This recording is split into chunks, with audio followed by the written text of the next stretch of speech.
the R.M.Williams Outback Podcast, bringing to life the characters that feature in Outback magazine and more.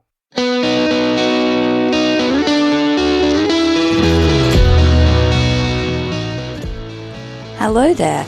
Welcome back to the Outback Podcast. It's your pod host, Terry Cowley.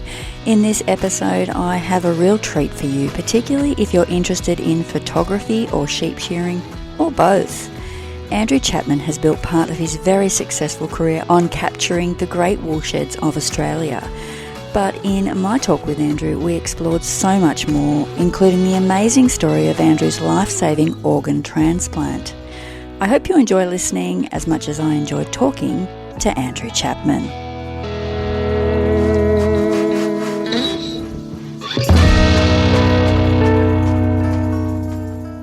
It may have been 50 years ago, but documentary photographer Andrew Chapman remembers the first time he set foot in a shearing shed as though it was yesterday.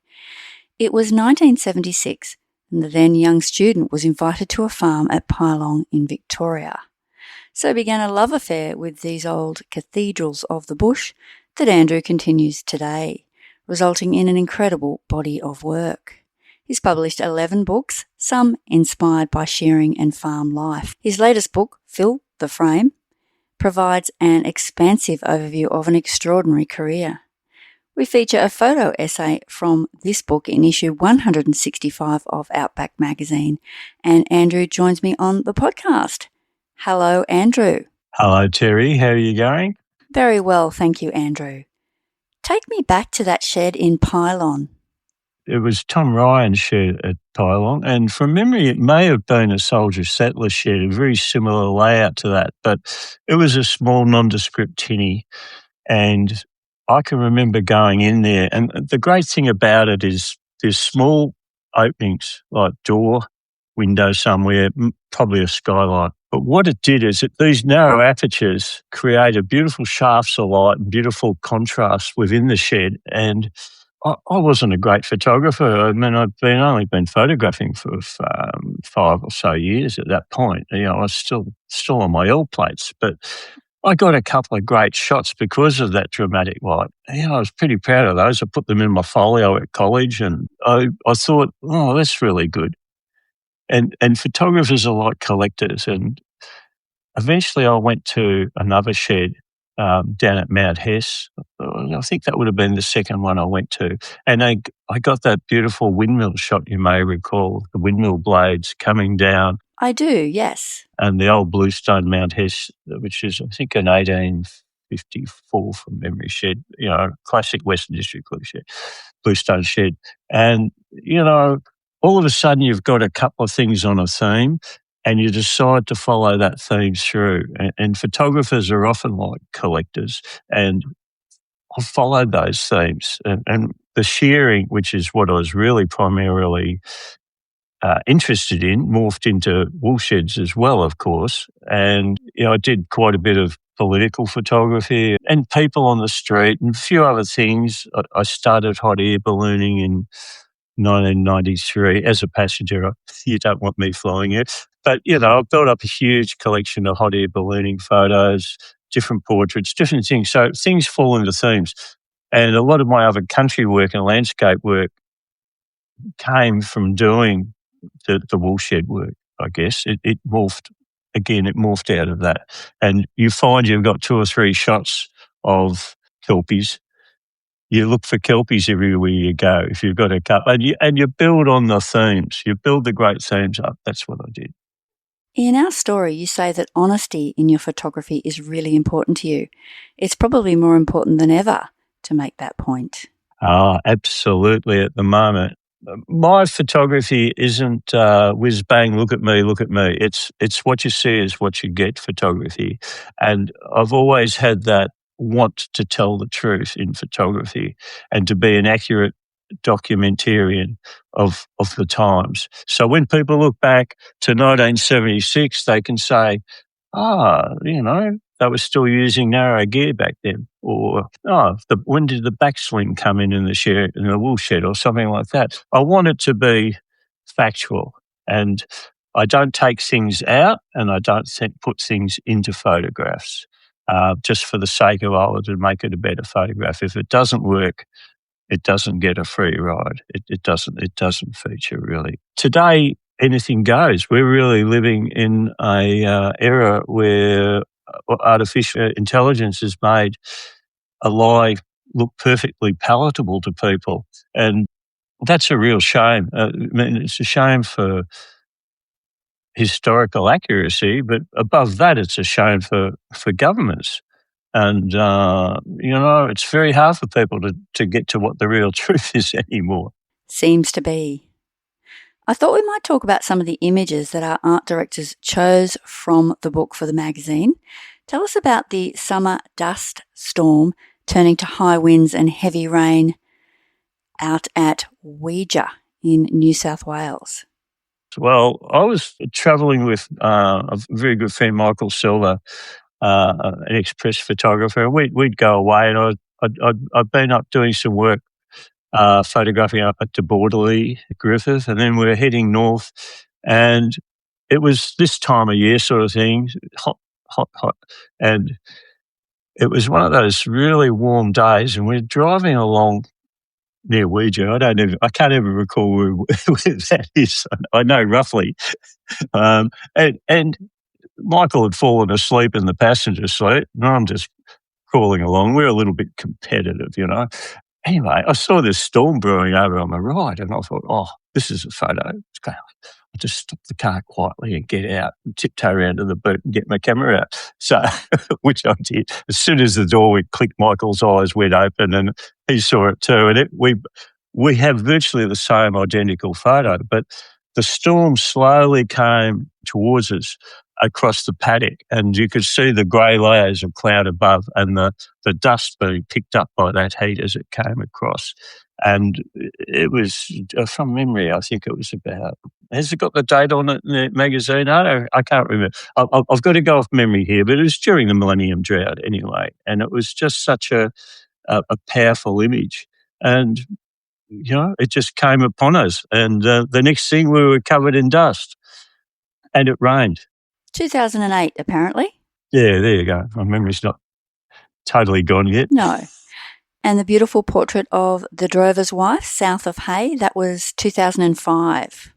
Yeah, that was shot down at one of the Long Paddock sites, because it's part of the original Long Paddock Trail down the highway there. And Ros Lees is her name, her partner Bimbo. They've been moving cattle up and down there, usually on contract for people, because they've got those very wide margins along by the highway, and they, move cattle. I think they've got to move them 12 kilometres a day, something like that. And they've usually got mobs of about 1,000, and they move them around. And she's just standing in front of the fire. The Bimbo's in the background hopping into the caravan. And it's a quiet life. It's a beautiful life, It's probably as hot as Hades at this time of year, and you're out in the sun, and I'm not saying, I'm probably romanticising it a bit, but, it's real bush life. This is how people get by, And I just think it just reminds me that I know it's nothing to do with the poem, but, the drover's wife, the name came to me straight away. I mean, but Ros is more than the drover's wife. I mean, she knows how to handle the cattle too. Now that you've mentioned the Mount Hess shearing shed and its windmill, yes, that was a bit serendipitous, that one, wasn't it? That's another one that's been published in our story. Yeah, well, that's one of those images that's really beautiful. I'd gone down there with a member of the Canimnal family very early in the morning. We left Melbourne, from memory it was winter, and it was foggy. And I was just dreading the whole drive down through Geelong, down to Winchelsea, and then the road up to Mount Hess from there. And it was just foggy, misty, and I just thought, I'm not going to get anything. I'm doing this early, a couple of hours of driving to get nothing. We arrived at the property, and the fog just lifted to this absolutely beautiful still just after sunrise day. And I got out of the car and had an old manual camera, probably probably like similar camera to this Nikon. It was a Nikon, and with a wide-angle lens. And I climbed up I decided to go up the windmill, to climb up windmills in those days. I jumped up the windmill to the top, climbed up with the camera and that, had a wide angle, but I had to lean over to get the windmill blades down in the foreground. So I had to hang on with my left hand and hang over sort of something like that and take the photo. And manual wind, no motor drives, focus wasn't overly an issue because it was a fairly wide angle lens. But, I had to get all that right and then lean over and take the shot. And what do they say sometimes, that you don't find good photos, they find you? And it was a classic case of the photograph finding me. I don't know if that passes OH&S standards today, though, Andrew. It would have been one of those things where I'm sort of leaning over and all of a sudden the whole lot went, Be like a Benny Hill comedy from the 1970s. Thankfully not. And the other one I'll just mention, because it's got a lovely feel to it, is the young stockman and his charges at the Derby Rodeo in 2014. Yeah, well, that's just shot from the hip. I just saw it coming and I didn't want to pull the camera up because they'd see me. And, it would spoil the spontaneity of it. And it's just a beautiful photo. And he looks so cool, this dude in his cowboy clobber. He's probably, I imagine he's a stockman from the Kimberley. Everyone's in just the right spot.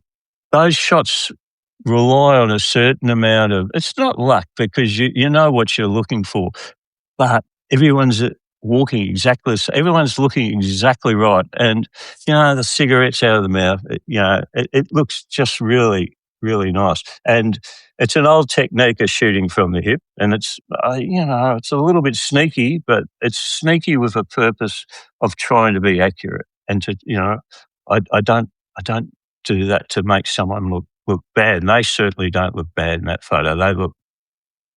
They look great. So, Andrew, you didn't have a rural background yourself, but your father was an export manager at the Australian Wheat Board. Correct, yeah. I'm wondering if that planted a seed, so to speak. So to speak. It probably did. I used to hear a lot. Unfortunately, I wish Dad had taken me on some of the field trips he occasionally used to go on, but I didn't get to do that. But I had an idea of wheat farming and the value of wheat from very early on. And in the late 1980s, I used to go off on my own little jaunt. By the late 80s, I was doing all sorts of magazine and corporate work, but I always took time to go and photograph for myself.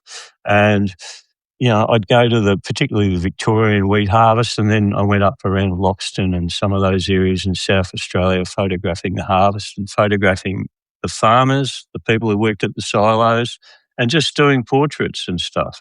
And I really love that sort of work. I mean, you can't, health and safety, you mentioned it before, you can't just bowl into a silo and take those things anymore, but you could back then.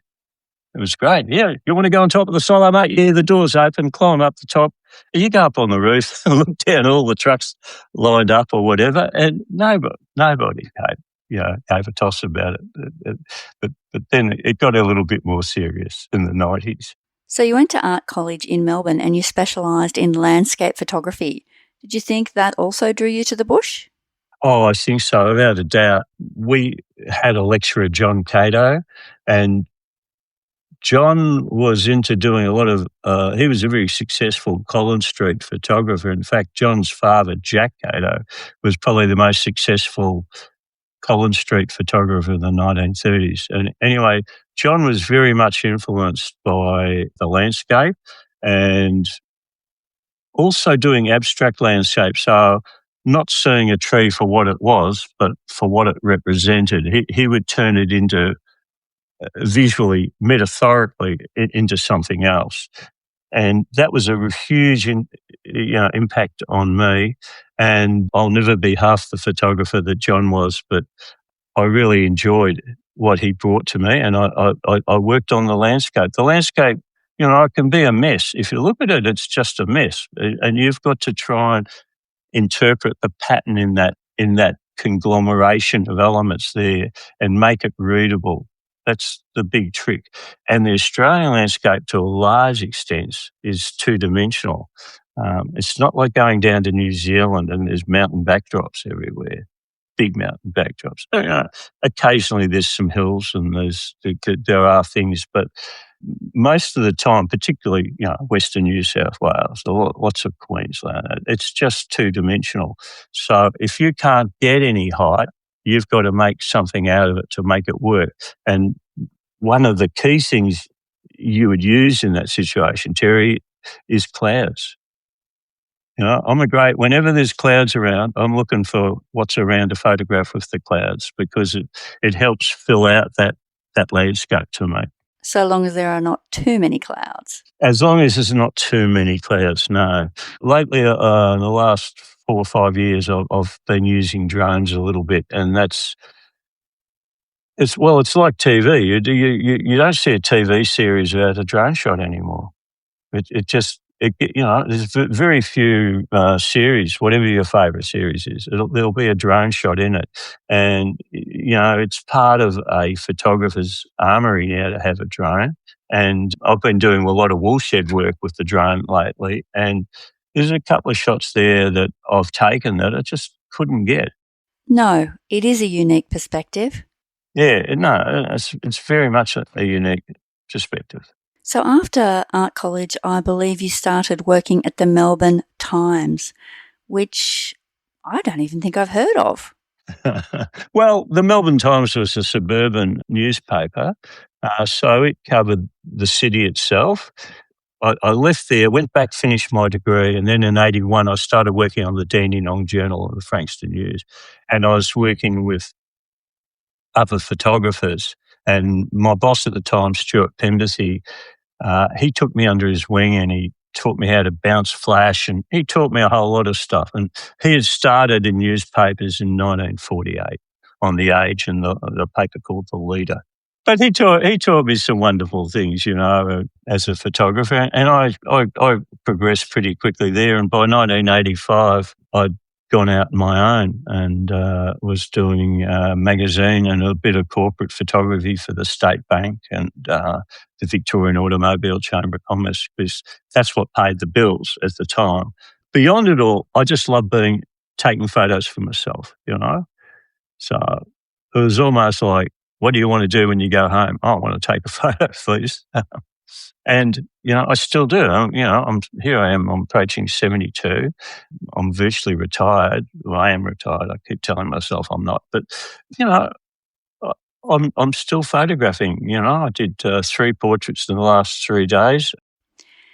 Now, I understand that even though what you've just described sounds like a fairly urban-centric career, or aspects of your career do, you always urge other photographers to get away from the coast and the cities. I say to young photographers, trying to start a career and get out, I say, go and have a look at the back roads. Go and have a look at the places in tiny towns. Take a trip. If you're a bit nervous to do it, take a mate, jump in the car. If you're going to sleep in the back of the car or a caravan park or whatever, just turn up somewhere, talk to someone, say what's going on. And, a lot of the time people in the country are different from the city. I know it's a cliche, but it's true, even here, I live in Warragul, so I'm, 100K, less than 100K out of Melbourne. Everyone talks to us, smiles, says hello on the street. You go down to town and they just do not want to know. Don't interrupt me. I'm coming through. Leave my space alone, sort of thing.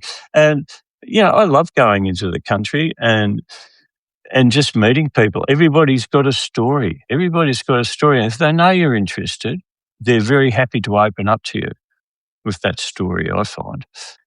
It's been easier for me, admittedly, since most people know woolsheds and know working dogs and those books now. So that sort of opens the gate a bit quicker for me.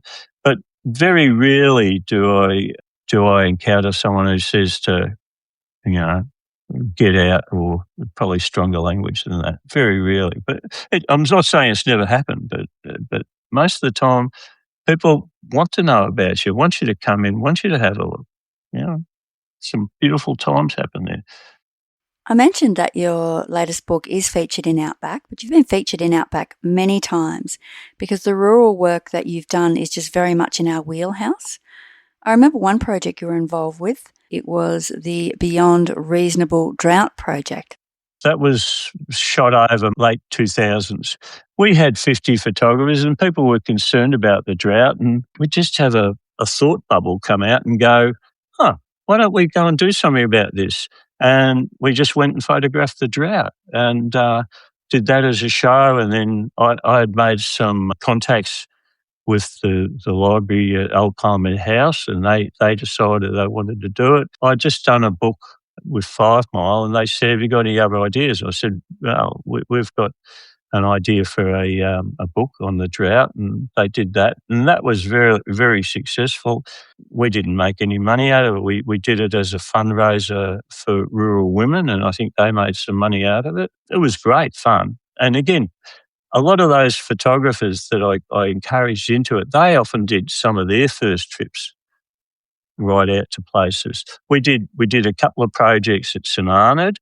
We did a couple of beauties up at Hay. If you're not used to going to the country and then you come up from Melbourne and you get to Echuca and then you get to Deniliquin, and by the time you leave Deniliquin, you're kind of it's crossing the Hay Plain, and you're all, this is different from where I've been. It is the real outback, and I can remember back in 1975, 76, getting your license, and my friend, I was totally a city boy. And my friend Emons, he says, we're going for a Sunday drive up to Seymour. And I can remember being way out of my comfort zone, being in Seymour, thinking, what happens if the car breaks down? How are we going to get back to Caulfield? It's like, I've done some long stints. I've driven Melbourne to Burke in a day. I'm used to doing much bigger drives than that now. Often you go for, 300 or 400 K just to see if a photograph exists or not. And it may, hopefully it does, but occasionally it doesn't exist. And you go, so you've got to make something else, or usually something else happens, Terry, but it can be interesting.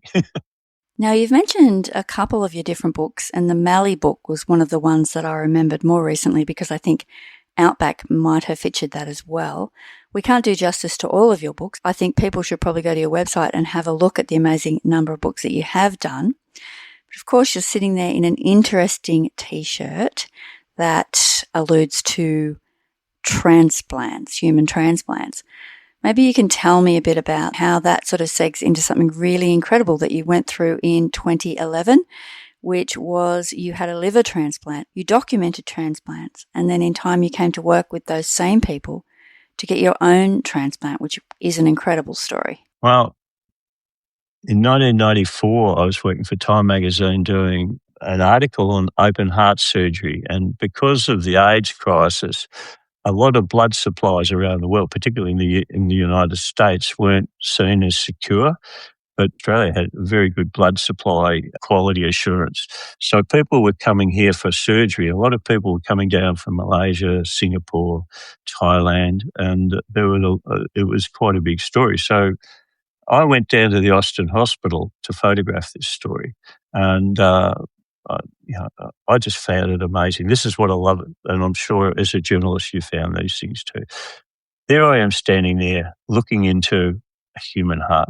And now a lot of people go yuck to that, but I just find it fascinating. And I'll also say that when bloody things are happening, you've got a camera up to your face and you're not even thinking about the blood. You're just thinking about getting the shot. So your mind's somewhere else and looking at it a lot different. Anyway, so I'm photographing the heart and some surgeons come in from the next surgery. They said, we're doing a liver transplant in the next surgery. Do you want to come and have a look? And privacy and that was not an issue back in those days. So I walked in and took some photographs of this guy lying on the table unconscious and this massive gap crater where his liver had been turned out. And they'd taken 7 hours to remove the liver and they were just taking a break for half an hour before they did the 5-hour put it back in. And they let me take photos and that. And when that happened, I got to meet many of the team that would save my life around about 16, 17 years later. That's what I call the simple twist of fate in a documentary that we made about it. In 2000, I discovered I had a condition called hemochromatosis, which is the ability of the body, particularly amongst Celtic populations, to absorb iron but not release it. And my iron levels grew and grew and grew. That goes to town eventually on the body, and the first thing it goes to town on is the liver and gives you cirrhosis. So I discovered that my liver wasn't working great in about 2000s, and I managed to get 10 years out of it. It failed around Christmas 2010, and by January 2011, they said, "We think you need a transplant. Would you be willing to have one?" And I said, "Sure." I was 57. Got teenage kids. I didn't want anything to disappear. I wanted to see life. I never want to let go, Terry. Fair enough.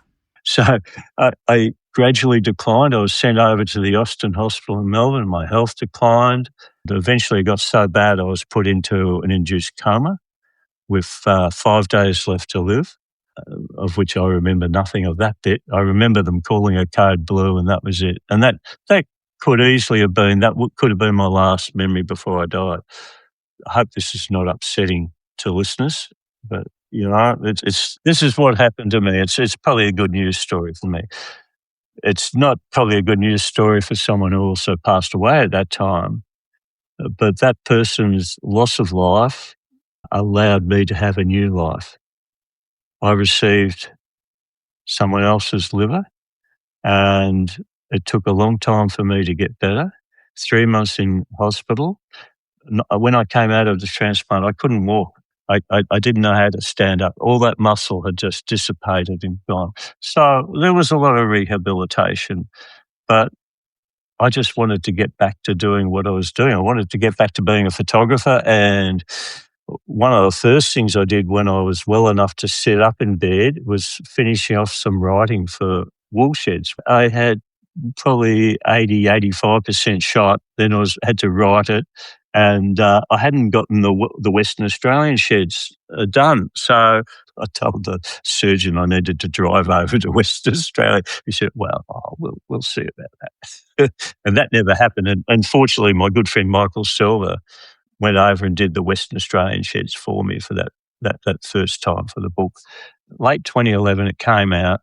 Landline did a story about it, and it just put a rocket under the book. My phone ran hot because there were shots of me in hospital and a sentimental story at the time, and the book sold like a rocket. And I'm told that the original Woolsheds, which, let's see, have I got? Well, I've got one here. It's got a whole lot of tabs up on the top of it. But that book, they say, set a new template for doing Australian books, and a lot of other books in a similar vein came out fairly quickly after it. That's what I'm told. I'm not bragging, but that's what's been told to me. It was great fun doing it. And then you realise, I can do another book. So it was straight in. Within a few years, I was doing book after book after book, more trips, more longer trips back up to Queensland, across to Western Australia, and always looking for the sheds along the way, always looking for other things happening as well, other stories, photographing people. It was great. I think you have said this, but it definitely bears repeating that what draws you to the sheds, obviously initially it was the lovely light and the characters in the sheds, but also the concern that you needed to document something that is possibly going to disappear. Absolutely. Look, the reason I started photographing shearing so much was, mid-70s, 76, people were starting to talk chemical fleecing, talking robotic shearing just around the corner. And I thought, this way of life's going to die out. I should photograph it. And I've said this before, I'll say it again. Well, here we are 50 years later, and the robots still can't shear a sheep properly. It may be getting a hell of a lot closer, I must admit, but They still ain't doing it.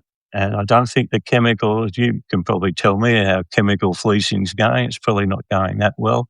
It was for a long time, all those old codgers going in the sheds. It's good to see a lot more young people in there now and quite a few female shearers too, I might add.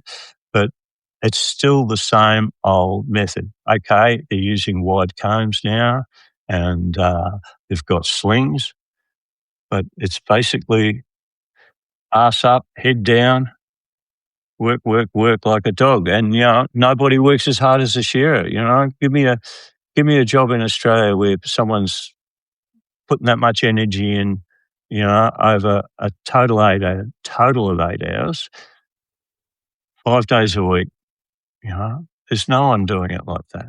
Despite the fact that that lifestyle, that job hasn't changed very much, obviously a lot of the sheds have been vacated, and I can understand that it would upset you to see some of them falling into disrepair and the importance of needing to document those.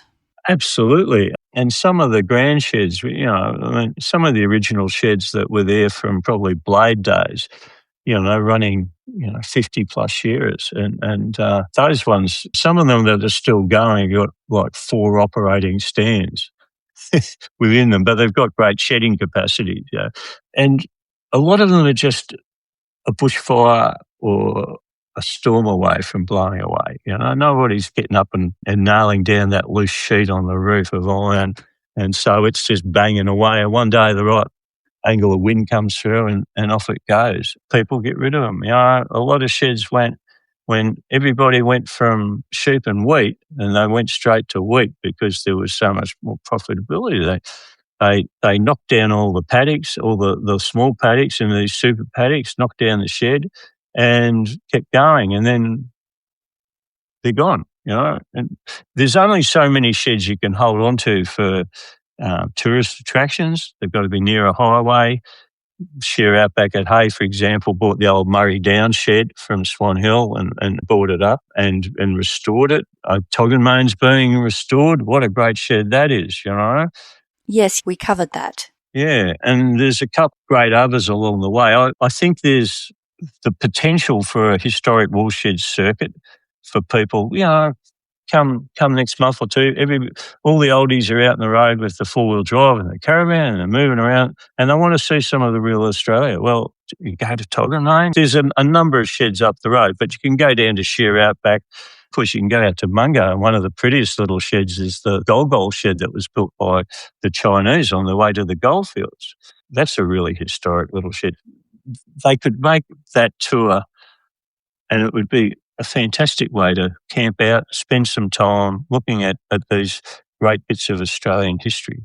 Sounds like a good tourism idea. Maybe I should be the Minister for Rural Tourism. What do you think? Maybe that can be your next thing. Maybe not.